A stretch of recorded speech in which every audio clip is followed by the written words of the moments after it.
What? RimWorld has SCPs now? Oh wow, that's so cool! With the new Anomaly DLC, you can secure, contain— Wrong, bitch. Unless SCP means Super Crusade pussies, then get that queer millennial bullshit out of my sight. All it added were more lambs to the glorious slaughter. Or maybe it's Slay Kami pussy.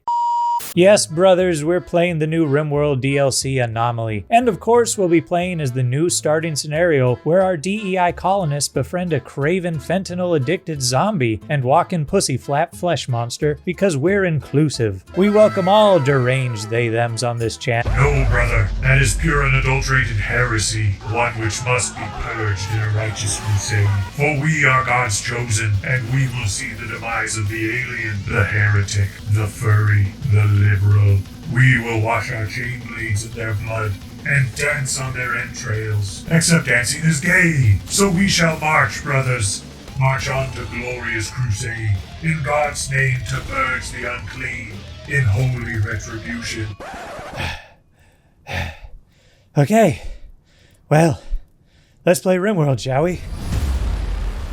Now the question becomes, who is up to the challenge of purging the universe? Well, the Space Marines, of course. Here we have a forward deployed team of the racially ambiguous Templars chapter. Their Primarch is the most badass demon slayer the universe has ever seen. The one and only Van Helsing. Cousin Van Jelksing. That's right, they're the kind of cat who wears a do-rag at midnight in Compton. And they're whiter than the Michelin Man. I'm saying they have balls of steel. Balls that even Sisyphus couldn't pull up.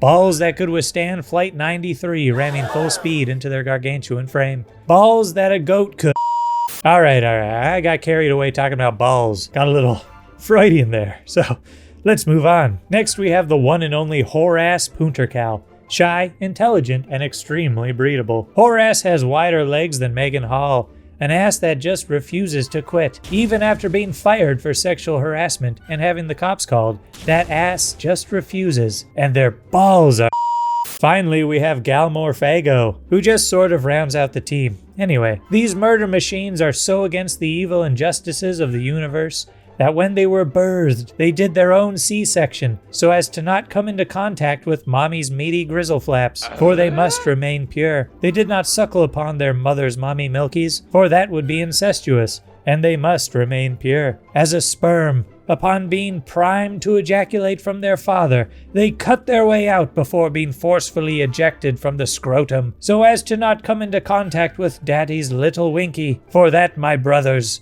would be gay. And brothers, they must remain pure. And obviously one of our Space Marines is a woman, because as we all know, they're canon and lore accurate. The Space Marines are known far and wide for their supreme cooking and cleaning skills, all thanks to the Sisters of the Apron. How many of you nerds got triggered, eh? Take that, liberals. Yeah. She's a sweet baby. Surprise, actually, they're all women, motherfucker. and they're all lesbians. So that's canon, you damn bigots. Oh, and one's fat, because body diversity matters in brutal intergalactic warfare against the forces of chaos. So our goal is to destroy all Xenos heretics. Ideally, we just destroy the monolith, which we can't. I tried. So we recruited the aid of the Libtardarians to study for us, so we may progress down chaotic research to meet and destroy our enemies. It's canon, okay? Shut up about it. There's no other way to progress in this DLC. My hands are tied, I'm afraid. A librarian probably would do this, alright? We still hate the Xenos with an intensity usually reserved for love, okay? What's that? You think this will be too easy if I start out with lab-bred perfect super soldiers? Well, my dear boy, I'm not here to challenge myself. I'm here to purge heretics with righteous judgment. Which means I don't give a fuck. But this amazingly OP gear is mere tools, my friends. A Space Marine's true power comes from his courage, his dedication to his brothers, and his desire to purge the universe of perverse heresy. Like commies. Nothing more perverse than commies. Except maybe a Space Marine's boots. Like, why though? Everything else is so badass, then you get to their Tims, and damn cuz, shit ain't poppin'. It's dramatically unpopped. And, I don't know, I just never liked their boots, alright? They're fucking dumb, what do you want? And yeah, I know. Van Jelksing over there, rocking the badass, racially ambiguous Templar drip, should maybe be a High Marshal. But this is my world, and he's a Primarch, she's a Primarch. Almost had an oopsie. Damn commie chaos.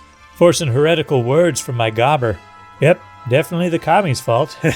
So the question now, my brothers, becomes, can our Astartes resist the pull of the anomaly's chaos? Can they maintain their sanity while the demonic forces psychically attack them? Well, let's see, shall we?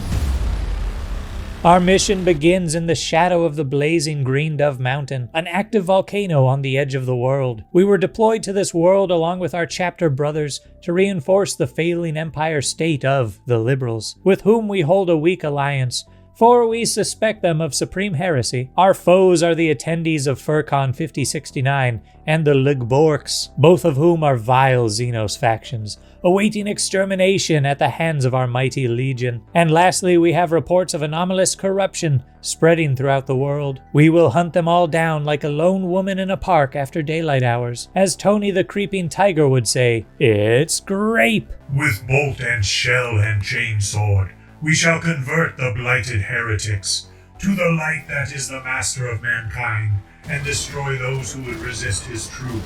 For the galaxy is the Emperor's, and anyone or anything who challenges that claim is an enemy who must be destroyed. In Minecraft. Wait, I'm already playing a game. I don't gotta do that. So in RimWorld, I guess. Our hellscape of a landfall is the epitome of a hostile environment, though it is surprisingly fertile, just like Horace over there. So without delay, our team establishes a foothold in the most defensible area of the foothills, setting up a rudimentary base of operations. We discovered some heretical manuscripts that must have been left over from the land's previous occupants. Books, as we all know, are rife with demonic propaganda, which Van Jelksing discovered in a rare and brief, nearly catonic moment of post-nut clarity. So it is quickly destroyed. Unfortunately, our heavy flamer can't target books, so we spit acid on it, which is something all of our Space Marines can do for some reason. I don't know. They came like this. Maybe they're just regurgitating the Emperor's acidic jizz. Fun fact on the lore, the Emperor is actually a gay, non-binary, transgender black woman furry. Yep, it's canonized, bitch. Don't look it up. Even though we don't really require much food, we plant rice where we can. The plan is, after all, to save as many humans on this world as we can, so those puny bullet sponges will need to eat, at least while they're still alive. And we begin the production needed to better establish ourselves in this hellscape devoid of the Emperor's light. Due to a logistical oversight, we didn't land with any medicine. Not that we'll need it, but we grow heel root along with cloth, and then construct our first power production facilities. Then, upon further surveying of the surrounding area, Horace discovers an ancient monolith and begins her investigation, searching for clues that will lead us to the heart of the chaos on the planet. The psychic energies from this monstrosity must have an effect on the local wildlife, because Horace was attacked by a group of cliff racers, but luckily Van Jelksing and Galmore were able to quickly respond and provide cover while Horace completed her survey, which brought about a burst of chaotic energy and summoned a semi-restored version of the monolith, its power beckoning to Horace to drive her mind towards thinking only of studying the anomalies. Also important to note, Horace is a secret psyker who's already self-loathing and hiding her connection to the powers of chaos. Uh-oh. I didn't even set it up like this on purpose, like this just happened. It's fucking meant to be, huh, bud? But anyway, we're then set upon by a gray pall, which doesn't really affect us too much, so we'll pay it no mind. Our breaking points are basically non-existent. Well, except for Horace. Uh-oh. In the business, we call this foreshadowing. One of the first things we build is a crematorium, because we're going to be taking so many skulls even corn will coom a little. Our first research takes us into geothermal power. I mean, we're living on a volcano. It's basically the perfect power source. I am using a new research mod that I've never tried before, so it took me a little while to figure out, but it's actually kind of neat. Now, as we all know, the Astartes are very devout in their worship. Well, some of them. In the case of the racially ambiguous Templars, we're very devout and they cry for a chapel to be constructed. Well, they cry for a pussy pedestal and a Shemper's transition. But hey, same thing. Along with that, we establish our roles, with Van Jelksing obviously becoming the Primarch and Horace becoming the Libtardarian. Nice, right? Yeah, it's nice. Oh, if only they knew about Horace's secrets and the potential for corruption. It's a mistake to be sure. Like playing hangman, but the first mistake made, you lose your cock and balls. Well, not that they have a cock and balls, but at least they still have holy globules. It's them yitties, bubba. Sweet, juicy Marini Milkies. Great for when you're crawling up that Space Marine pussy. Or smussy. Now that ain't Smurf pussy. Well, unless it's an Ultramarine, in which case I guess Smurf could still be accurate. So anyway, after requisitioning the Shemper's transition and laying out our rooms of worship, we were alerted to the sprouting of unnatural fauna. En route to decimate this alien plant, a sight stealer attacked our fob. The vile Xeno scum is of course no match for our mighty Primarch, but it does expand our knowledge of this planet's chaotic influences, further reinforcing the need for our glorious crusade. And of course, the trees are destroyed in kind. As I was observing how ridiculously fast Van Jelksing works, I mean, she has 1300% manipulation, so yeah. I decided that to actually progress towards discovering the anomalous corruption, I would probably have to research down the tree. So a selection was made. We're just pretending that Horace made this decision without telling Van Jelksing. But the rest of us, well, we stand firm against the rise of chaos, brother. And as if the amount of heresy we've encountered so far wasn't enough, our gay-ass Astartes were flirting with each other. I don't think the Emperor's gonna like this very much. This place is looking like a city whose politicians were all DEI hires with tail butt plugs and a CP addiction. Well,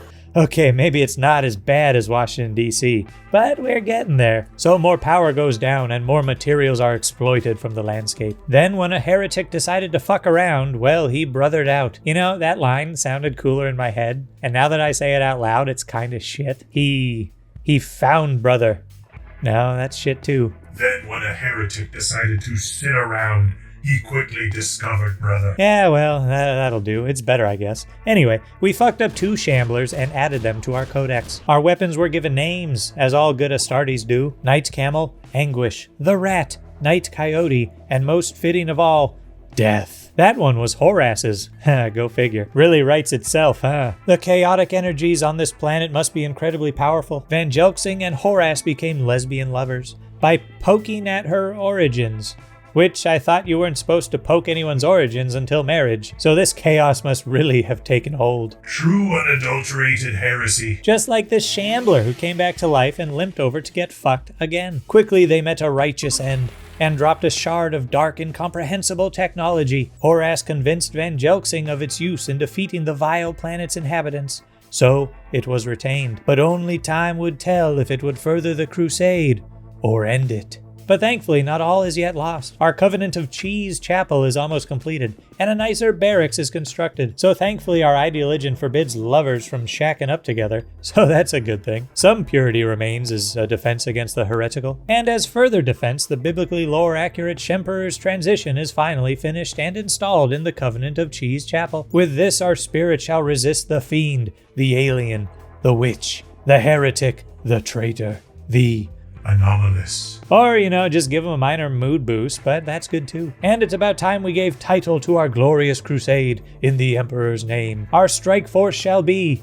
the Demon Soul Layers. No Xeno shall stand firm in the face of the mighty DSL. We shall suck them dry of their lives. And our operating base is given the purest name of Tranny Sylvania. Long may she stand against the evil forces of chaos. And with the statue done, old Horace can finally start researching. Look, inspecting a component to boost research. It's a neat mod, I gotta say. And we're quickly able to build a prototype geothermal generator to fix our power issues. What's the difference between a prototype and a real one? Well, fuck, I don't know. They look the same to me. But I'm retarded. Well, it came broken, but after a quick fixin', it seems to work just fine. And wow, you can see our team's faces when they sleep. Ah, a face only a well-paid hooker or a politician would love. Oh, who am I kidding? Those are the same thing, except one only fucks you. Now, with all the evil energy surrounding our team of the Emperor's Chosen, it's easy to slide off the deep end into the clutch of evil. So we throw the Emperor's new groove to get down to Funky Town as a means to boost morale and reinvigorate our loyalty to the Emperor. It's a good quality too. Nice.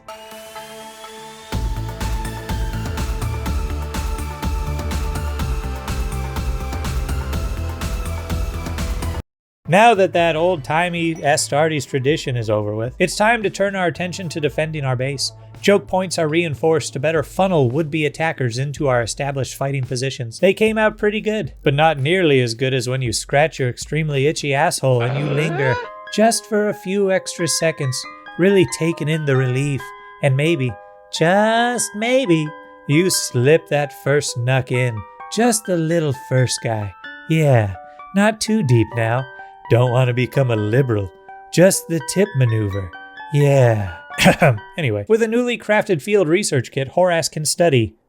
Walls, I guess? Must be one hell of a wall. But she's got a magnifying glass, so that's neat. Anyway, a big fluffy pile of heresy fell from the sky. A cat person from FurCon 5069. They were quickly purged by being stuck with a sword. Stickier than sticking to the cum wall in the bathroom of a Wendy's. What did he say?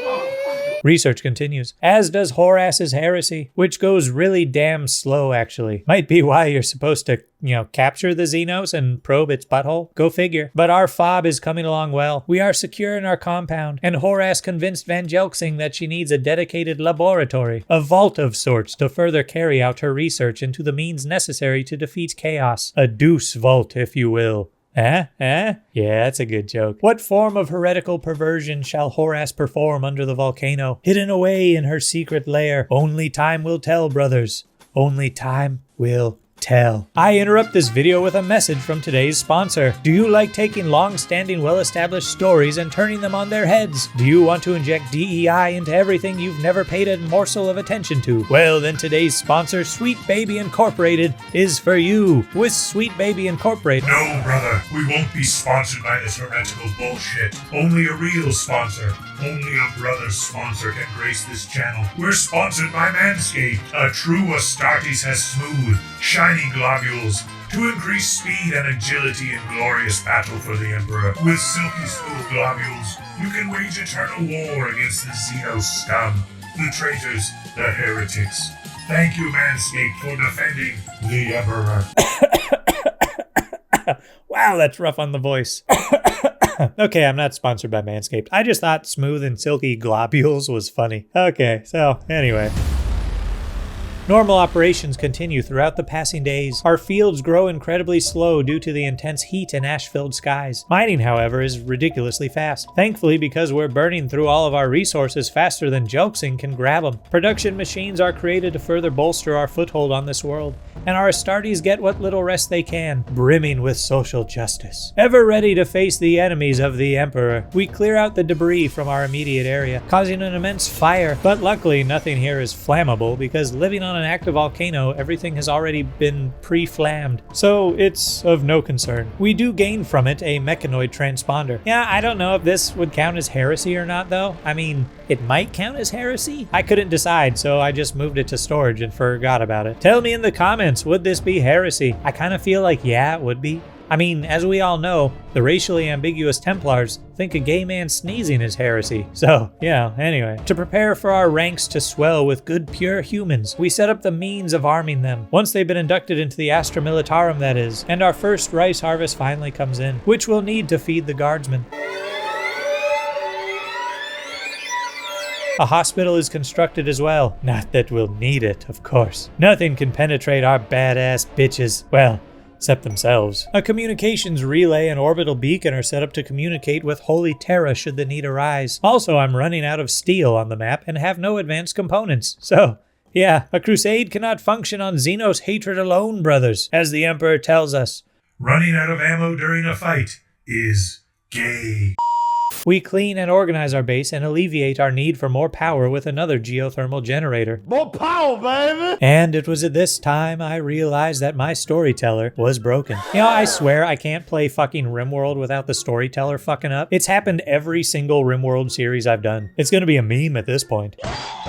So I spend 3 hours fixing it with the help of my favorite condiment in my Discord, and return to continue our story. Horace begins digging deeper into the mountain for yet unknown reasons, almost as if it were a sign of what is to come. More spawn of Slanesh erupt from the ground in the form of phallic flesh-eating trees. Of course they were quickly purged from existence. The evil defect of Horace, being an Epsilon Psyker, was becoming impatient with how long progressions into the anomaly was. So she begins concocting a vile and heretical plan as she slips further away from the light of the Emperor and closer to the crazed darkness of chaos. With Galmor and Van Jelksing being none the wiser, trusting their brother's purity, trusting her loyalty. And it turns out we have no gold, so a quarry is dug, which, as I'm sure most of you know, is ridiculously overpowered. Especially when you have a never-sleeping 1300% manipulation having incarnation of holy retribution doing the digging. But I get an endorphin rush seeing my resources go up, so it's fine. It's not cheating. Remember, brothers, just because you suckled upon a single toe does not mean you have a foot fetish. Aw, look at this cute little scamp. No, brother. That is a vile Xenos alien creation. It must be destroyed by the Emperor. Ah! Well, it was a cute little scamp. And more heretical tomes were also destroyed. Damn chaos propaganda. Not in our schools, you don't. Sprayed with acid spicy enough to crack your tootsies. Then, Horace slips further into the abyss. With continued study into the anomaly, she becomes more convicted in the power of the void. What twisted thoughts pulse through her head? What heresy is she planning? And how will the void respond when poked? Hey, it's Theo the pig. Aw, he's so cute. Too closely does it resemble the Limborks, brother. It must be released from its mortal coils and turned into bacon of righteousness. What is a more suiting recreation for our team than a Warhammer table? Look at it in all its glory. Now as we're playing Warhammer, they too can play Warhammer. Yes, now they can RP as their favorite female custodies from antiquity, straight out of the deep established lore. Nice. What in Chuck Norris's foreskin is going on here? Well, I'll tell you what. The woke hive mind sends its cultists against us. They aim to summon hideous flesh beasts. The witches shall not succeed with this on our watch. Come, brothers, we march to glory. My armor is contempt. My sword is hatred. My shield is disgust. In the Emperor's name, let none survive. And then we proceed to flame molest them. Torched to a crisp. Beautiful. They try to crawl to safety, covered in their fleshy hentai-inducing tentacles. Heresy, I say. But if that wasn't enough heresy, a hostile ghoul landed nearby. Well, we know what to do. Excellent. Then the deceased bodies were reinvigorated with the power of chaos, living once more. But once more they were put down, until nothing was left but a pile of burning fiends and their equipment, which we strategically transferred to a more friendly environment to, further the crusade. Yeah, that. Definitely not to sell for profit. Huh. Heresy. Our forces were completely unscathed. It's honestly not even fair, really. But brothers, war isn't fair.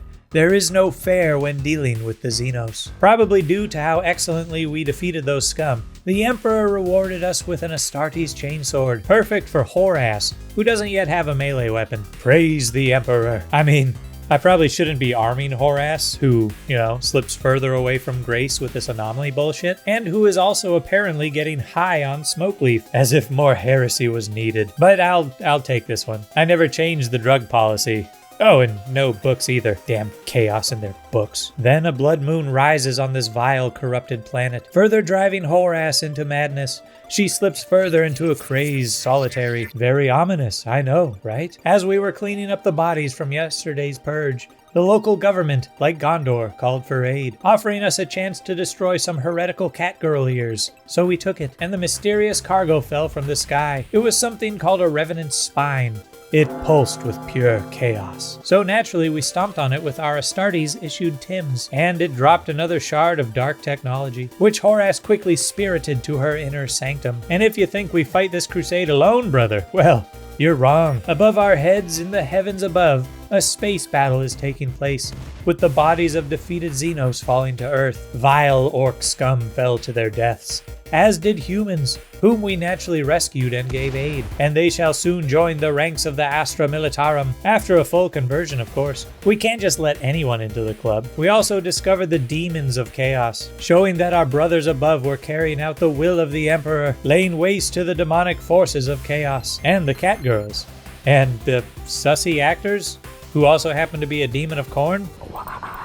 Uh-oh, retard alert! We construct a new barracks for the future guard that we rescued, but Horace's knowledge in corruption grows ever more. She begins performing a void provocation ritual in the solitary confinement of her dark secret lair. Her mind is overcome with the power of chaos, and she collapses, but the damage is done.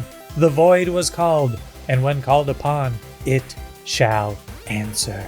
The earth shakes and cracks open, revealing a horde of unnatural flesh beasts. Alright, that's gotta be what a clitoris looks like. I mean, I've never seen one, so I'm just assuming.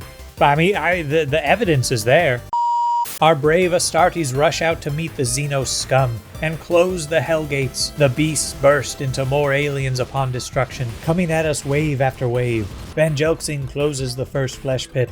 Then we turn to face the other hordes laying siege to our walls. After a long and fleshy battle, the enemy is defeated and the pits are collapsed, ceasing all void activity for now. But with Horas's ever-increasing acts of heresy, it'll only be a matter of time. Once Van Helsing and Galmor weren't looking, Horas snuck out into the darkness to capture a flesh beast, to further her knowledge of the void. A single surviving flesh beast is taken back to her hidden lair. She can't miss this opportunity. Horas's heresy is truly progressing in earnest. Then she goes on with her day, as if nothing ever happened, leaving her fellow Astartes to be none the wiser.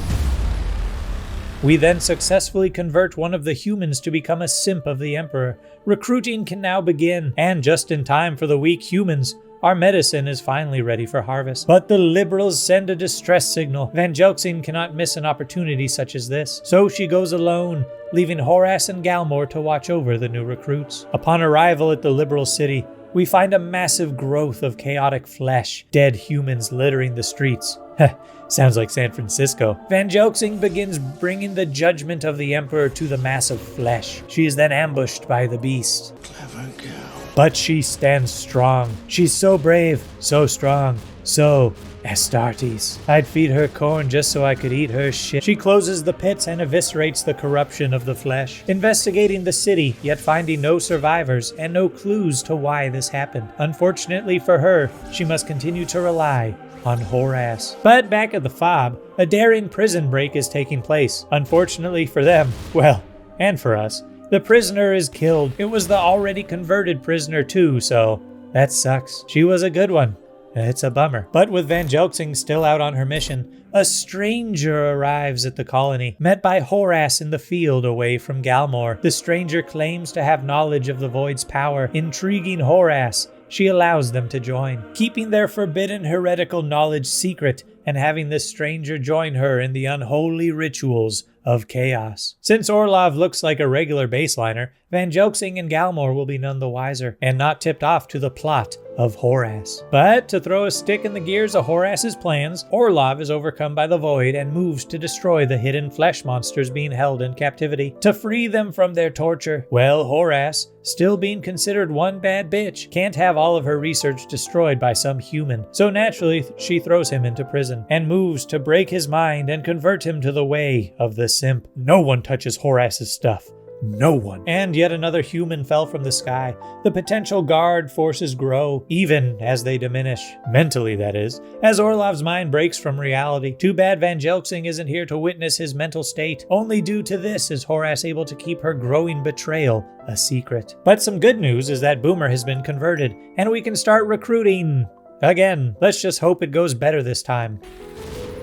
Van Helsing finally returns. It takes a while to travel due to the volcanic terrain, which really sucks, but, it's fine. It is what it is. She gets right to work and improves the barracks in various parts of the base. And Orlov discovered how the light of the Emperor can lead to an even juicier heresy, so he converts and is released. The plans of old Horas are coming to fruition. But as if things weren't bad enough, Boomer, our recently converted prisoner, recruit, has gone berserk. So this time I said don't use weapons to stop her, and Van Helsing just punches her head off instead. So, that's cool. It's cool, but it's the opposite of what I'm after here. Every time I convert them, I swear. We'll have to see how the next one goes. I made a shooting range because I thought it was cool, but I didn't think it through all the way. You'll have to wait and see what I mean. For now, just watch Horas study Flussy in the dark as Galmor throws a party. Wow! Orlov, stop that heresy at once. Damn it, I forgot to change his drug policy. Okay, yeah, that's on me again. Damn heretical party, can't get any work. Damn it! No! Astartes can't get married. Damn Horas, corrupting everything in this base. She's trying to bring more over to the darkness of chaos. Parties, drugs, marriage, damn lunacy. This is consecrated ground, brothers. No, another dark ritual. And this time, Horace recruits the dark mind of Orlov to join. What vile corrupt beasts shall they rip from the void? What anomalous machinations shall spew forth from these traitors' chants? Van Jelksing and Galmor are none the wiser. Unbeknownst to them what is to come, what darkness rises on the horizon. Turns out it was a metric fuck ton of Gorehulks. Now, you may look at this and say, wow, that's an overwhelming amount of enemies. Your few pawns stand no chance. But to you I say, Brother, these few aren't pawns. They're the Emperor's chosen angels, and that swarm of enemies isn't overwhelming. It's a target-rich environment. unless you're Orlov and you're fucking stoned. But anyway, the enemy break upon us like waves upon a jagged cliff. Our righteous crusade is tested. By steel and might and justice we hold, brothers. Pushing back the onslaught of chaos, we advance and we flank. Coming at their booty like a horny prisoner comes at the fresh meat of the yard. Once the smoke clears, all that remains is the twisted bodies of smoldering Gorehulks. Naturally, only Orlov took damage. And again, without anyone looking, Horace sneaks a specimen to her twisted dungeon. As her mind fills with chaos, she tends to the wounds of the beast before that of her cultist Orlov. Truly the mind of a witch has overcome her. Oh, Horace, what have you done? What have you done? I'd say cats like this need to go suck off a gun barrel. It's a Remy, not a Remy. There's a significant difference. But with that entity, the attunement can be performed. The perverse study of Horace inches ever closer to our damnation.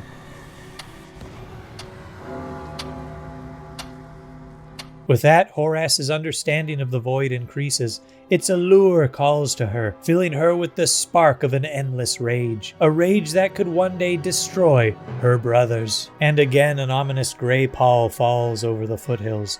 As the codex expands, so too shall the litany of ever stronger beasts that we shall face. Uh-oh. See, this is why we can't have a nice shooting range. Horace brings a damn heavy flamer and shoots at cloth targets. I mean, yeah, I didn't think this through, but she's evil, man. I mean, come on. It's probably her fault.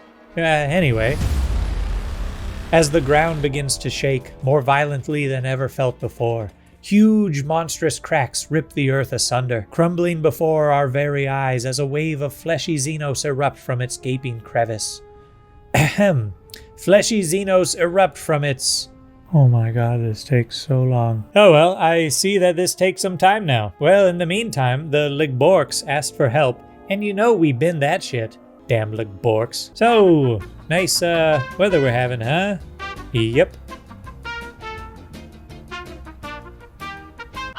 Fleshy Xenos erupt from its gaping crevice, attacking en masse upon our walls. Now, real quick, you guys see that little guy sleeping on the crack? I thought he'd like fall in or die, but he just kinda, swoop to the side. Kinda anticlimactic, don't you think? Yeah. Anyway, back to the fight. And if the massive flesh monsters weren't enough, a cascade of debris will now happen for a season to a year. So I think that means shit's just gonna, smash down into the ground. I don't know. Anyway, we have bigger, fleshier problems to deal with at the moment. Oh great, and now Orlov is breaking down. His body rotting away from the inside. Damn it, man, there's no time. I mean, we can make a heart, but we can't do lungs or kidneys. Well, we'll swap our research over and try to save this fucker. Okay, now then, back to the flesh. Hold strong, brothers. Do not give an inch to these vile Xeno scum. This is where we fight. This is where they die. This is where... Oh shit, Galmor! You're on fire, brother! Quick, stop, drop, and roll! Damn it, Horace, don't light your brothers on fire. Now is not the time to play hot potatoes. Alright, well, we won. No thanks to you, Horace. You've changed. Anyway, no time for that now. We have flesh to penetrate. After quickly patching up the wounds of Galmor, the first wounds we've taken this entire time, might I add, we make our way to the Great Pit. Saying some final prayers to the Emperor, we descend into the flesh beast's lair. Oh, it was a sight to behold, like giving a colonoscopy to an 80-year-old career gay porn star who specialized as a power bottom. Bloody nooks and crannies, scuttling Xenos aliens emerging from hidden corridors. But we press on. With steel and bolter and fire, we eviscerate all who would oppose us, purging the rectal cavern of all heretics. Oh, and a Ligbork fell from the sky. which we don't have time for, so Orlov will have to deal with it himself. Now, back to the Flussy. Penetrating deeper into the cave, we draw near a writhing and throbbing fleshy mound. Something huge is living behind this wall of flesh. I've never heard those words before. Must be fucking nice. We destroy the wall, and it was a horrible sight to behold. Grotesque limbs, oozing pus from confusing locations, weighing at least 3 2/4 lizzos. A mighty beast, to be sure, with a murderously rapey look in its eyes, similar to how Diddy gazes at Beebs. Our creed will not allow us to let this anomalous heretic live, so we strike. It was actually trivial, so, we bring an end to its oozing existence. The cavern around us begins to collapse, but having more foul alien mass around, Van Jelksing, ignoring the pleas of her brothers,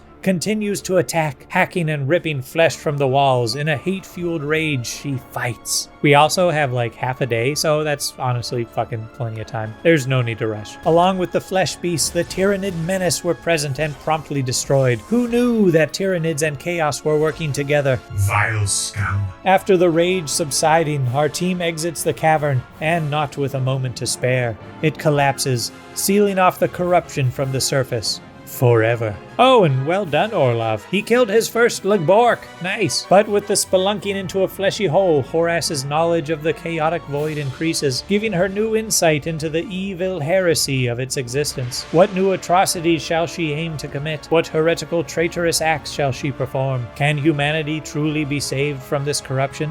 From this chaos? Will Orlov's disintegrating body be saved? Turns out we need a fabrication bench to make lungs and kidneys, which we have no advanced components, but we do have other means. Would harvesting the organs of a future guardsman to save a current one be justified? Would Van Jelksing allow such an act? Or would Horas act alone to save her follower? The only thing we know for sure is that the void's clutch on the mind of Horas grows ever stronger, influencing our reality, ever expanding. The heresy. What do you get when you cross big, juicy, holy globules and a bloodlust greater than even Hillary Clinton? That's right, the mightiest fighting force the galaxy has ever seen. Lesbians. They're totally gay, brother. Like super gay. So gay they market Astartes brand scissors. Yes, only the lesbians have a chance at stopping the supreme heresy of RimWorld's anomaly. So let's cut to it and see how these scissor sisters gash open the Xeno scum. Okay. What the fuck was I doing? It's been a whole month since I played. What we was doing was, Orlov was on the verge of total organ failure, and we didn't yet possess the means to fix humans. So we give him what new organs we can, while continuing on trying to get tech needed to save him. Of course it can't be easy though, as flesh beasts spew forth from opened pits in the ground, attempting to ransack our home. Fucking pull up, pussies. They stand no chance against our crusade, Maxine. It's the incarnate second coming of Mr. Steal Yo Girl. The pits are closed and the fleshy masses are piled high. Turns out they were weaker than vegans. They lack protein, brother. And Orlov successfully receives his new heart, just missing kidneys and lungs. But good old Horas is on the case. When she's not committing acts of unknown ill intent, that is. On a brighter note, we get a corpse starch dispenser installed. Now when your best friend dies, you can be with them even after they've gone. Just carry them around inside of you as you turn them to poo. You can remember your dear beloved Steve. Research continues. Exploring the Dark Archotech and Vile Xenos. Smells like heresy. We must have had a mod update too, because now I got these little dots showing me where things are. I don't know if I like it, to be honest, but later on it kind of works out. You'll have to wait and see what I mean. We unlocked the tech needed to save Orlov, but then my two brain cells rubbing together helped me to remember the real problem. Oh, that's right, dude. I need a fucking... I need fabrication bench. Fabrication bench, yep. Fabrication bench. I don't have advanced components. But my two brain cells ain't no bitch-ass pussies. They really rubbed one out on this one. Oh wait, I need this. Advanced fabrication. Ah, I see. But it always pays to have a backup plan. I mean, you can live without one lung and one kidney, right? We just happen to have a moderately healthy, probably unwilling organ donor, but I think it'll be alright. The best autistic minds in the colony are working on it after all, and we'll have that shit cracked out in 10, 9. Right fucking now. We'll save you, Orlov, even if you are a fucking weirdo. To fit the fabrication bench, an expansion was done. And pow, bitch.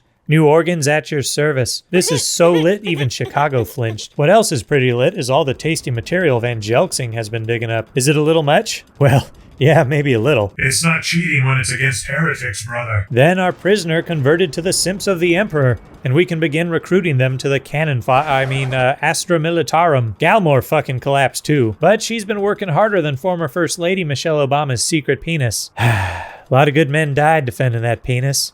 Good men.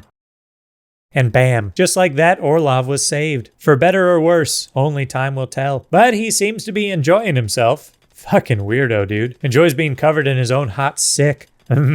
Yummy. And we didn't even need to kill our future bullet sponge. I love it when a story comes together. It's like an orgy. Orgies are heresy, brother. No, they're not. They're beautiful expressions of love. You need to be bathed in righteous fire, heathen. You need to educate yourself, you contemptuous bigot. Anyway, with Orlov now solidified amongst the living, he and Horace perform another dark ritual. So dark, even got the Xenos twerking. And Orlov, well, being Orlov, I guess. He doesn't even help old Horace up, just, eats his lunch. Wow, what a team, huh? Oh, you guys aren't supposed to see that. Oh, they don't know about that area. Oh, what's over here? Ha! It's a little different when they pull back the curtain on the fucking Dr. Oz. Mr. Oz? Dr. Oz. Mr. Oz. Just, ignore that. Pretend it didn't happen. Then a deathly pall descends upon the base, raising the corpses of our defeated enemies to once again walk among us. Shambling hulks of rotten flesh and bone, just kind of standing there, menacingly, but increasing our knowledge of the darkness. Now we have a lot of work to do around the base, so we won't even bother with these pitiful boner bros ambling about outside. Brother, when I say purge all heretics, I mean purge all heretics. Even the heretics' retarded younger brothers such as these are not safe from the love of the Emperor. And now advanced fabrication is done being researched. Our crusade grows ever strong. Oop, corpses are back. How many times do we have to teach you this lesson, man? Yeah, well, I should have expected that. I did expect that, I guess. I didn't really need that search and destroy mod. In these dark times, it's important to stay ever vigilant. Laser focused on what is going on around you.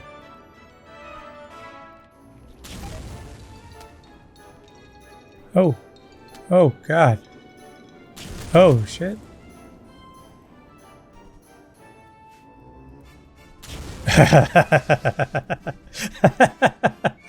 I was not paying attention. Oh, my. Oh, that did not go well. Okay. Well, so much for Orlov, I guess. Maybe these target dummies are a bad idea. Well, I'm just gonna get rid of these. Yeah. Sorry, Orlov. Good thing we spent all that time and energy on saving you. I guess. Bigger waste of time than trying to squeeze OJ's middies into that glove. Now Orlov will no longer be able to help Horace perform chaotic heretical rituals. For the same reason George Floyd isn't allowed within 50 feet of a gas station. Because he's dead. A transport pod fell from the sky containing a citizen of the Liberals' empire. It was a hussar. Finally, the heresy of the Liberals is exposed, and they are added to the crusade list. We cannot let this go unpunished. The Liberals shall feel our righteous fury. We're now their enemies. Damn Liberals. And the death pall clears. Neat. Anyway, we slapped down a spaceport to maybe get some more trade flowing in, upgrade the base's infrastructure a little bit. Then we had a Boeing moment when another spaceship crashed, containing a heretical furry, a human, and another Space Marine. Fucking nice, right? We quickly collect the human and Space Marine for reprogramming and euthanize the furry like the rabid scum they are. But now our ranks shall swell to do the Emperor's bidding. Our might shall be unstoppable. But this calls for a little upgrade to our prison. Reclaim our hospital that turns out we use quite often. Who knew?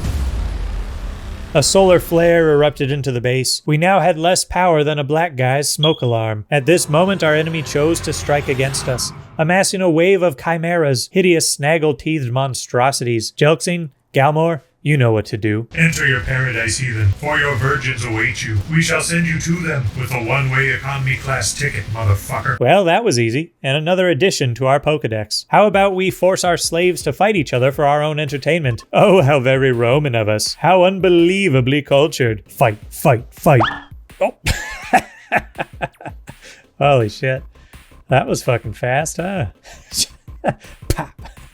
Nah, man, Orlov would have enjoyed that. He loved violence.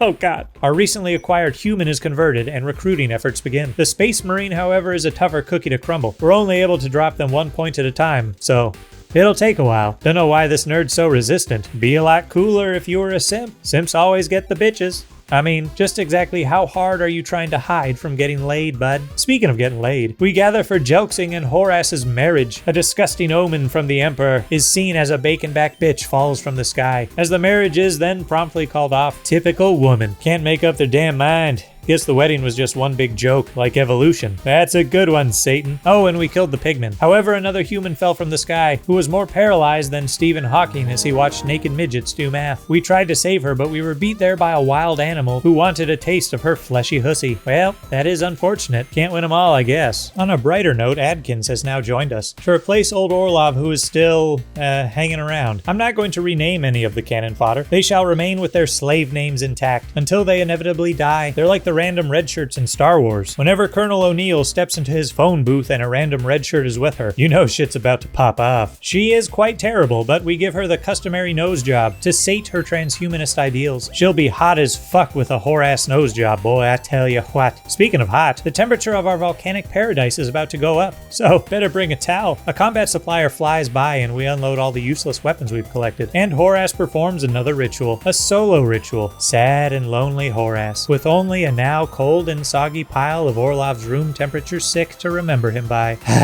Well, at least her knowledge of chaos grows. To make matters worse, or better, depending on how you look at them, Horace and Van Jelxing broke up, but apparently it made her wet. Ooh, dirty girl. So at least that's one heresy dealt with. Oh, and I destroyed the mechanoid transponder we got earlier, designating it as a heresy. Why? I don't know why. Because someone said so. That's why. I buy a shield from a trader for our future new Space Marine. Then some giant tapeworms pull up to test our resolve. We'll need the whole squad for these hungry hippos. Taste of our righteous flame, you infidel.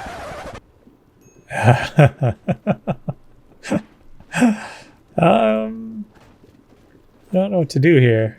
We were gobbled up faster than a prostitute gobbles up a dick for money. Thankfully, we were able to force our way out. Well, except for Adkins, who's now dead. It was their fate to perish for the Emperor. We regroup for the second wave, who have now breached our walls, trying to remain outside their range, but these super suckers got hops and swallow us like a load of NFL player jizz. Oh, shit. They were too fast. Great. Just great. Come on, any day now. Kill it from the inside. Naturally, we were regurgitated like NFL player jizz. To impregnate these scum with our blades, we hunt them down and forcibly remove them from their lives, clearing the base once more. Adkins was a necessary sacrifice to expand our codex. They will long be forgotten. So anyway, we got a relic quest for the plug of feminism, which I accept, but honestly, I won't do anything with it. I just find it funny that this thing looks like a butt plug. So, moving on. We give our converted prisoner a nose job, and Horace does yet another ritual. Really trying to turn evil, huh? Maybe this time she'll summon an AIDS-infested German prostitute to stand over you on a glass table and drip out her impurities to your eager and vivacious delight. You fucking sicko. How could you even think a thing like that? On a probably unrelated note, a mysterious stranger arrived to join us. He's a human, but he's not our religion. So naturally, we throw him in jail. What could go wrong? I mean, Orlov was a weirdo, but he turned out dead. So, I mean, alright. Landry then joined our ranks. Well, we'll, see how long she lasts. Place your bets now down in the comments below. Our moods have actually been suffering, so we'll have her make us some art to pretty things up. And since she has asthma, we'll just give her some new lungs to go with it. Our gear also is beginning to fall apart, and the mending mod I installed isn't working. So, that's neat. With moods low and wearing rags, we need something to boost our mood. Like a fucking dance party, baby! Time for the Emperor's new groove. Whoa! It was fun.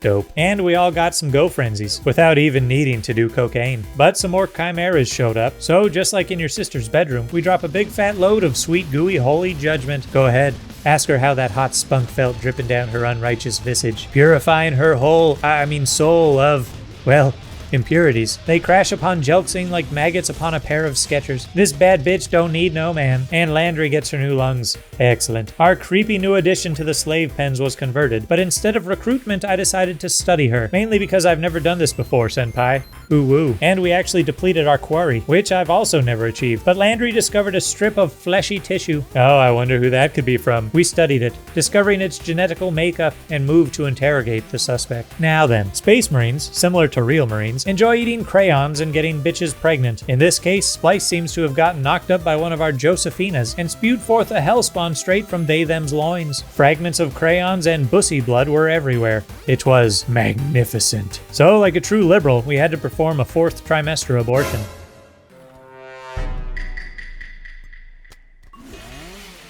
Yeah, that was silly. I forgot I added that mod, but damn it, I like it. Oh, so very sus. Teehee. We added the Smogungas to our codex, but when it rains, as they say, it pours. Pours the entrails of your enemies, brother, covering you in the refuse of their glorious piss and shit, cascading down from the heavens upon your gaping mouth. Wait, we're lesbians, not Germans. My bad. Just the rain then. The rain will be fine. Carry on. Since we continually seem to have heretics Naruto running through our walls, it was time to upgrade them. Nice and thick. Triple C thick, even. Though not Lizzo thick. We don't have nearly enough resources for that. Oh, and we murder Splice in cold blood. Obviously a communist, I mean a heretic. To further bolster our ranks, we accept a quest to save a holy priest from Tyranids. We play a little game called Duct Tape with the priest for preaching the wrong religion. And Horace is now sucking off the chaotic beasts. For science. Not some weird sexual kink, you damn pervert. But our prisoners decide to make a break for it. And I don't know why, but for some reason they can just open fucking doors. Don't know what the fuck that's about, but we round up them good old boys to get our property back. I failed to tell them not to shoot. Again. And our Space Marine dies. Then we fail an execution on our new priest, and Galmor then punches through his face. Again. Man, we really have bad luck with these prison breaks, huh? Our bad luck is larger than my wife's daily Amazon deliveries. Our only allies call for aid. We have an injured, racially ambiguous Templar. We allow them to land their phallically shaped vessel on our landing pad, and we rescue our brother. We shall save you, brother, for the Emperor. Oh, well, that was fucking fast. Nice. Good job, guys. Well done. Gotta look out for the only friends we have. We completed researching the Codex Astartes, which means we can build some dope-ass bolter turrets, then grab some cool blue thing from a trader and a belt that calls shuttles, I guess? I had to buy it. Oh, and a TV, because we big sad. And Galmor calls a shuttle. Just, wanted to see what it does, and it does in fact call a shuttle, so... there's that. Again, Horus performs unholy sacraments, working herself towards a chaotic apotheosis. An heretheosis.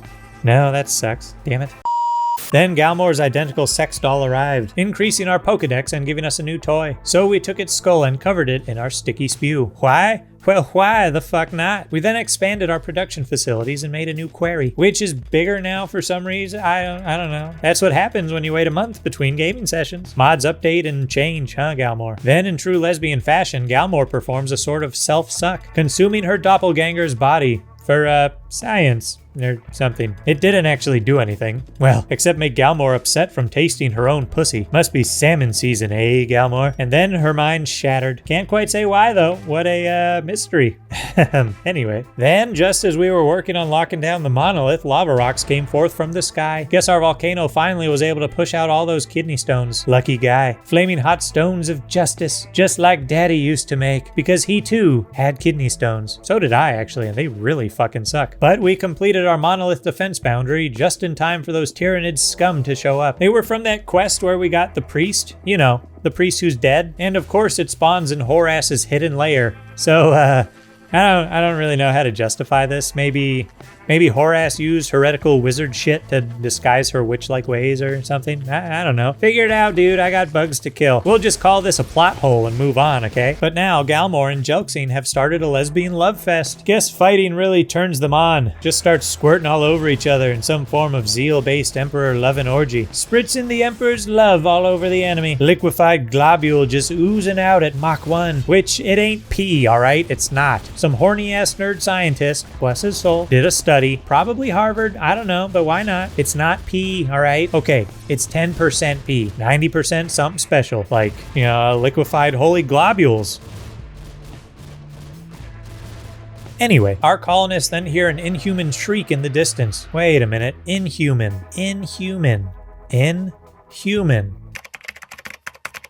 That means not human. Brothers, we must prepare to penetrate and savagely abort whatever fleshy creations we find. Because as we all know, they're inhuman, right? Yeah, that's what a fetus looks like. Perfect. Now we'll return to Portland as heroes. Well, that was anticlimactic. We've already seen Sight Stealers too, so lame. We finished researching the coadjutator, which we need to further our Astartes-based production. But it requires a human brain to make, so that's pretty dope. But it'll have to wait. In the meantime, we accept a quest from our chapter to house 11 prisoners for 19 long ass days. They're oppressively cramped and filthy. A real Ohio experience. Minus all the rape, that is. Like a can of sardines. More like Sardini's nuts. Anyway, then our volcano erupts with cooling temperatures, hot then cold, bipolar weather. Guess our volcano is a woman. And now the darkness of heresy descends upon our base, bringing with it untold horrors yet to be seen by lesbian eyes. Well, maybe they're brown eye, but ladies don't talk about such matters. Heck, they don't even poop. They glitter. To live in the light, one must be prepared to fight in the dark. And with the darkness comes the obelisk. One that is probably the most conveniently placed obelisk in the entire history of, well, ever. Jelxing destroys the first one incredibly fast, then defeats the initial wave of Noctilus scum. Pushing out into the darkness, I figured they'd be fast and tough enough to avoid the random damage bullshit. If I can't see them, it's not real. Jelxing pushed forward alone and destroyed the second obelisk, then beats feet back to base and swaps with Galmor to take on the oncoming droves. Jelxing shall then move south to the third and final obelisk. It's almost too easy. Well, not even almost, it really is. These fuckers are unstoppable. I'd be amazed if any one of my lesbo lovelies kicks the bucket. That'd be the day. In the business, we call this foreshadowing. So that's 2 more down, 4 more to go, until Horas's heresy shall be revealed. We were then beset upon by an ungodly amount of heathenistic furries, 89 to be precise, armed with rockets and Lord knows what, probably weaponized chlamydia. Cry havoc and let slip the clogs of whores. Wait, damn it, Horace, put your shoes back on. You live on a damn volcano, for crying out loud. If you think stepping on Legos is bad, well, my friend, you're in for a rude awakening. We meet their fluffy force with gooey godliness, wishing that I had search and destroy installed, but we take them down one by one all the same. Those heavy-ass fur suits are no match for our glorious crusade. Hardly a scratch, too. These some badass bitches, Bubba. Oh, I also kidnapped one and took their brain to power our machine. Furry power. The most adorable kind of power. And now, in our well-put-together base, we move right along, finding out I need special stuff to advance in Astartes research. I never actually get one of these things. They're like those gear blueprint disc thingies. I forget their name, but you know what I mean. Then as we feed our sloppy sardines yesterday's Steve, Galmor becomes obsessed with corpses. You know, I forgot all about this fucking corpse too, and Horace has been so damn preoccupied feeding 11 prisoners that she hasn't been studying it that much. So, kind of on me, I guess. So Galmor slips further into madness, driven by the unholy aims of Horace. Then our greatest challenge yet rears its unholy face, the Nochiosphere, a gigantic globule of evil heretical dark archotech. It has destroyed countless lives before, ending civilizations. We had the option of capturing and suppressing it without incident. But brother, that's pussy shit. Line up, motherfuckers. If we die as heroes. In the Emperor's name. We shall stomp on these walls. And we shall... What the fuck?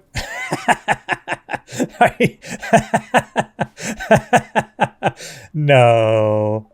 Are you fucking kidding me? Holy shit. How fucking strong are these guys, dude? Oh my god, that's insane. What the actual fuck, dude? Wow. Well, eat a dick, I guess. Get fucked, nerd. Yeah. Get shit on.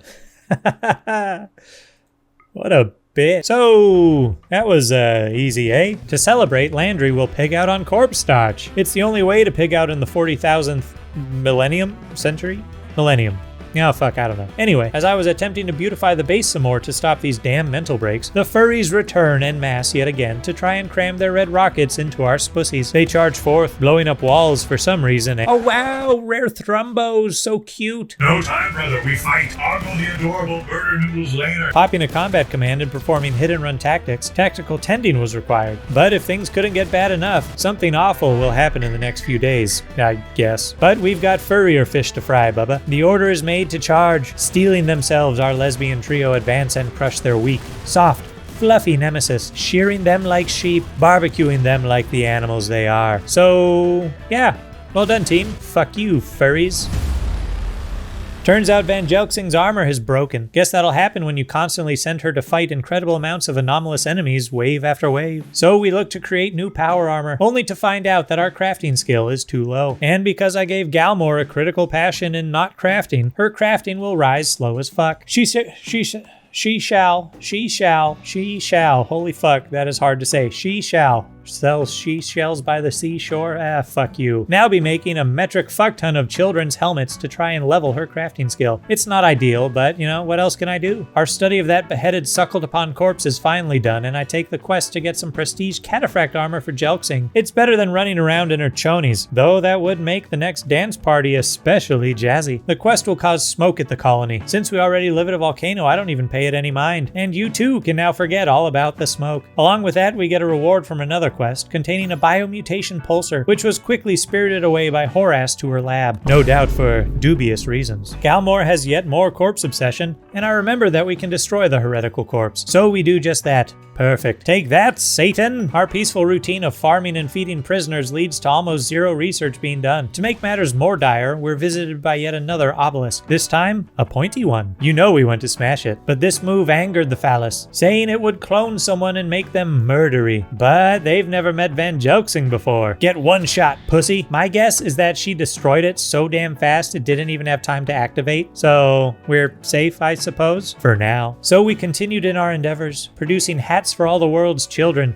Well, retarded children. They're the ones who really need helmets. But damn it, they need someone to do it. And Galmor's the right girl for the job. We get an ash storm and a visitor from our chapter. She didn't do anything except wear the wrong colors. What block you on, cuz? Them's ultramarine colors, playa. Where the RAT colors at, bitch? We gon' ride on you, fool. I'm finna pop a cap of that curvy, luscious ass. Anyway, we replace our thermal generators with their more advanced cousins to squeeze even more juice out of these farting rocks. Our visit was short-lived as Crypt Playa fucks off and Horace now kills plants. I don't know why, and still don't know why, but nothing ever came of it, so there's that. Just heresy, I guess. When you can't explain stuff, it's definitely heresy. And now I discovered that even Space Marine Lesbos could suffer from ash buildup. So there's only one thing to do. Nose jobs for all. OMG, girlfriend. You're gonna be glowed up, queen. Now start mewing too, and bam, ball ready. Return into a battle-ready mindset now. We reinforce our front lines with the wire of freedom. Barbed wire, that is. Looks cool too. Pull up, homies. I dare ya. Then as Galmor's nose job glow-up begins, some chimeras take me up on that pull-up offer. Too bad for them, Van Jelxing is fine, and she's ready to pull out. Pull out that dong and fuck 'em, that is. Well, her girl penis, I guess. Or maybe she's just got a monster clit, like an oolong noodle or something. Swallow that bitch and pull it back out your throat like a noodle too. Sexy. So she fights the oncoming drove of monsters, showing that the barbed wire actually slaps pretty significantly. Then Horace, all on her own, decides she wants a slice of the pie, and she lights Van Jelxing on fire. You're so not fucking helping, dog. Just stop. You're embarrassing yourself. Yeah, bitch probably did it on purpose. So anyway, a casual 72 corpses later, we'll move on. You think we got enough helmets?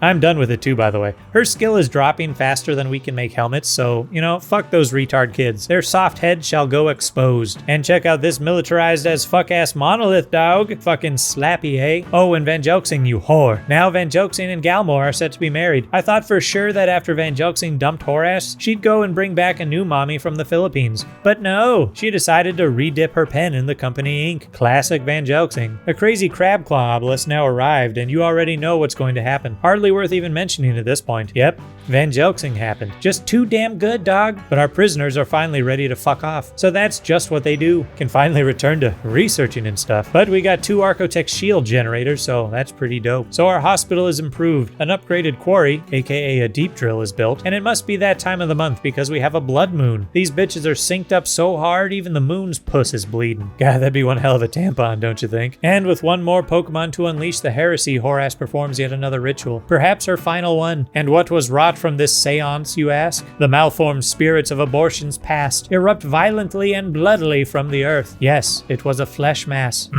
Flesh mass. Raised humanely and sourced responsibly. Just the way Mom used to, mass flesh. Yes, she had a tumor. Fucking get some, nerds. He's going ham. She's going ham. She's making a ham sandwich and she belongs in the kitchen. What's up? Going ham with it. That's a bad joke. That's alright. They think that she's trapped in there with them. But no, they're trapped in there with her, bitch. She gets the neural lump back to base and it gets analyzed. 1 down, 2 to go. This will be easier than stealing candy from a baby. Yeah, fuck you, baby. That's my candy now, fucking baby. Probably gonna cry about it. Like you're a baby or something. Huh, nerd. No wonder they're always sticky. Ain't just uncle abuse.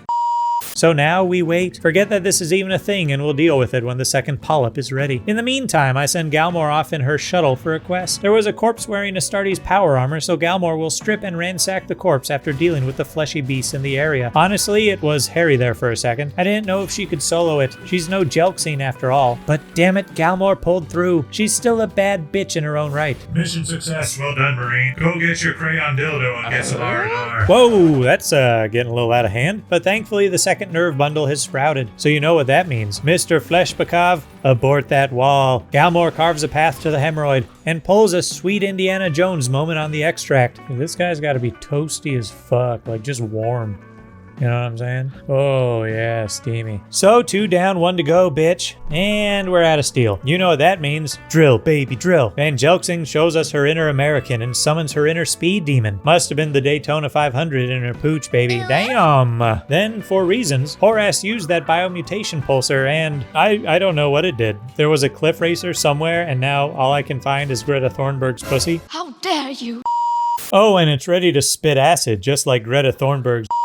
Spewing acid like when you hike your hips up and just expunge diarrhea. Letting it drizzle down your body, letting it pool in, on, near, and around your mouth. Man, that's just asking for pink eye. Got pink eye from your own pink eye. Okay, I'm so sorry. A fellow simp of the Emperor landed his Boeing 769 outside our gates. We had to rescue him before the Portland locals got to him. He was brought to our state-of-the-art hospital and swiftly operated upon. He is currently paralyzed, but silences consent, so the procedures commenced. God, Jarko. You're so fucking old. The third and final protuberance ruptured forth from the tumoric mass, and Jelksing swiftly popped it like a hemipimp. I don't even know what that means. Anyway, it's analyzed, and we're ready to destroy this cancerous, heretical Disneyland wannabe. And to seal this sorry, fleshy xenomass excuse of an Italian in a cold tomb once and for all, we give it a heart attack. Must have been a Warhammer 40k autist who was told out of the blue that there's always been female Space Marines. Yep, that'll do it. And now, with all the knowledge, all the chaotic events, all the heretical plans finally reaching fruition, Horace makes her move. Approaching the anomaly, she engulfs herself in its power and moves to activate her final trap card. You triggered my trap card! This will be our greatest challenge yet. Can even our super pumped Lesbo team handle this? Well, we better hope it's not a cock, because then the answer would be no. This will be like Tranny Sylvania's 9/11. What a fateful day. How will we ever recover emotionally from this? Well, probably with Astartes brand scissors. Just cut the pain away. And so it begins. Oh, there's 2 right there. Whoa. Whoa. Holy shit. Oh god, that's so sussy, dude. That is so sussy. Oh, that's sussy. So we begin the final purge. There may be imposters among us, but with our faith in the God Emperor of womankind, we shall prevail. Hellish gates tear open throughout the base, erupting with the female survivors of Chinese abortions. Our inner defenses crumble faster than Trump's lawyers' defensive arguments. Our outer walls and defenses are soon to follow. We must push. The team gathers for a strike on the south. To relive the glory days of Lincoln's time, we must destroy the plantation. I mean obelisks. Oh, God. I keep forgetting I did that. Take down the Among Uses. Oh, God. That's just so funny. Busting through unknown monsters, Horace moves to destroy the second obelisk, knowing full well it was required for her to meet her goals. With that accomplished, more unnatural darkness shall descend upon us. Darker than Whoopi Goldberg's asshole. Not as stinky, though. Thank God for that, at least. But the Xenos counterattack, and Landry is burned in the process. Yeah, I feel like a flamer was a really bad idea for this. Who knew? Sorry, Landry, but you shall die in the Emperor's name. Oh, Landry's fucked. That's a hell of a shot, though, right there. That's a hell of a fucking shot. But seeing how our defensive measures were ineffective, we must bolster ourselves, like wearing a condom at an AIDS sex party. So thrilling, yet so deadly. Hell, even Van Jelksing is at an extreme break risk, and the Primarch of the racially ambiguous Templars never breaks. But, my dear Primarch, your day has only just begun. Their schedules are changed and they go to rest. We rebuild what we can while we can. To prepare for the final onslaught, these monsters are armed with the supreme power of nonsense. Only the light of the Emperor can save us now. Well, that and Zen. I need to crack a Zen right now, boy. I tell you what, this is getting intense. The final battle. What we really need is for these pussies to wake up. Our surroundings are looking, well, beefy, to say the least. Like a Picasso in his 14-year-old emo girl years. And now, the darkness. It comes. With a shit ton of Amoguses, 3 obelisks, 1 Van Jelksing. Fly, woman. The first one falls quicker than my orgasms. My game then freezes and almost crashes due to an overwhelming horde appearing on screen. It'll be a slideshow from here on out, boys. Suck it up. Heresy isn't always pretty. The second obelisk falls, and Jelksing is quickly reappropriated to the northern front. But due to the outlandish amount of Xenos, we call on all hands. We shall race as a unit to the obelisk. It is our only chance. We attempt to run past the hordes into the darkness, while also being attacked by the hordes, and also the darkness. Van Jelksing reaches the final obelisk and begins voting rounds, slinging accusations of venting left and right. Galmor gets bogged down and surrounded by the masses of clawing, rotting limbs. She has no option but to stand and fight like a man, a woman. Yeah. Girl power, bitches. Horace completed the activation of the final obelisk, and the main monolith will be erupting with raw sexual energy soon. The race back to base has begun. More Xenos arrive and join in the assault. We have precious little time and must move. Jelksing and Horace rush past Galmor. Perhaps she could have been aided, but with time ticking down, I like to think Galmor yelled at her fellow teammates to keep pushing forward, that she'll hold them off. Like a true motherfucking hero. Don't you die on me, Galmor.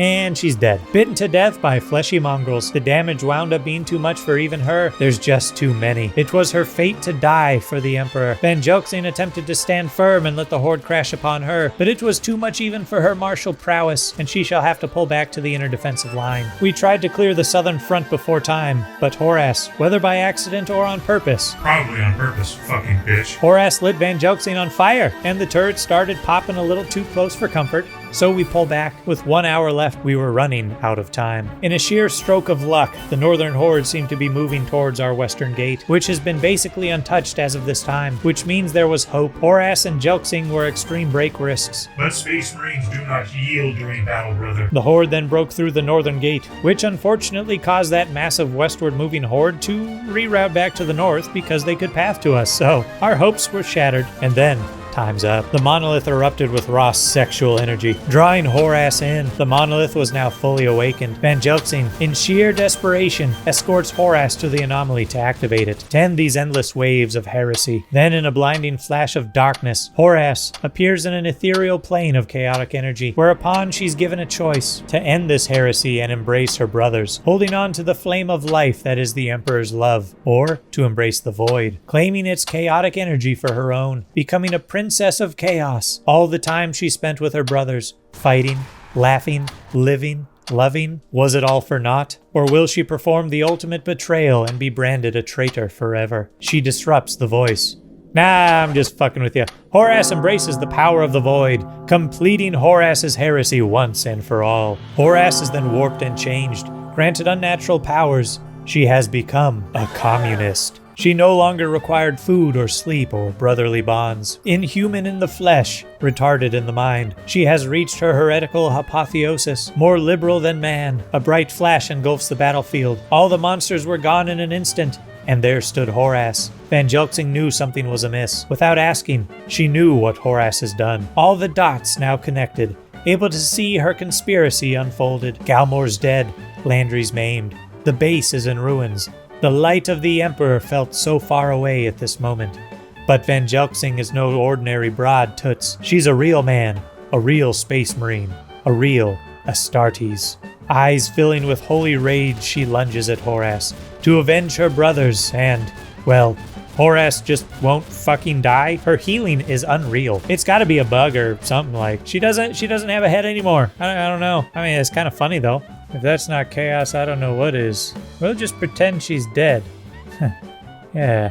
Now Van Jelksing can only hope to rebuild what she can. Her time spent on this hellish mission for the Emperor has only emboldened her and steeled her resolve in destroying heretics around the galaxy. Everything she's been through, all her trials, all her loss, she now finally understands chaos. If you gaze too long into the abyss also gazes into you.